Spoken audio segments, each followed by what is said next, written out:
Hey there, it's Stephen Smart from YVR Communications. We are airside today at Vancouver International Airport, and I'm joined by my colleague Wendy Avis. She is our Director of Climate and Environment here at YVR. As many of you will know, we have a goal to be net zero in our operations by 2030. But one of the other things we're doing is supporting our airline partners in their own journey to decarbonization. And one of the ways we do that is with what's called SAF, Sustainable Aviation Fuel. And Wendy, tell us a little bit about what is SAF? What is Sustainable Aviation Fuel?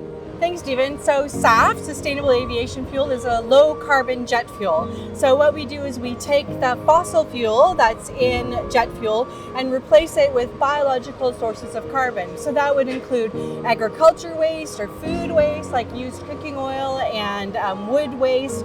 And so by replacing that fossil fuel, we reduce carbon emissions from jet fuel. So talk a little bit more about the impact of that. Why does that matter? Why does that make a difference? So SAF is really one of the main pathways for airlines to reduce their carbon emissions. It's what we call a drop-in fuel. So that means we don't need to change anything about the infrastructure with the aircraft, the equipment. It can go into an aircraft just like conventional jet fuel does. But it reduces greenhouse gas emissions by 80% on a life cycle basis of that fuel. So we know that for every amount of low carbon jet fuel that's used, we're reducing emissions from flights. So we're standing airside, gate C51 here. Those aircraft behind us are all going to either Asia or Europe at this time of day. So when you're looking at those, 10 plus hour flights, that impact can really add up. It sure does, yeah. Can you just talk a little bit more broadly about YVR's leadership in this space? I think we've become well known for our sustainability leadership. Talk a bit about how we're doing that and what we're doing with SAF in particular. So we've been working for a few years with the SAF kind of ecosystem, the whole supply chain, really to look at what YVR can do to help stand up this new industry and to get SAF into aircrafts. So that's included some studies looking at how we could produce SAF here in British Columbia, how do we get it into the aircraft. But one of the main things we're doing is in partnership with the BC government, we're offering airlines an incentive. So just to help with the cost premium, SAF is more expensive than conventional jet fuel, and so we want to help the airlines offset that price. So we have an incentive program for every liter of SAF that airlines uplift here at YVR or anywhere in British Columbia.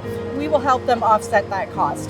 So we're about to embark on the FIFA Games period. We're going to have millions of passengers coming through YVR during that period and then into the summer. Talk about some of the public awareness efforts that YVR is embarking on to help raise awareness of SAF and those positive impacts. Yeah, so we see FIFA as an opportunity when we have passengers moving through YVR to engage in our journey on decarbonization. So you talked about us being net zero by 2030 and we talked to people about that, but also we also now want to share what is sustainable aviation fuel and how is it really working to reduce carbon emissions from flights. And so we have some awareness and education material in the terminal on social media and stuff just to share just what I just shared. What actually is SAF? How does it work? How is it made? And how does it really work to help reduce carbon emissions? Thanks so much, Wendy. And if you want to learn more about SAF, you can go to yvr.ca/SAF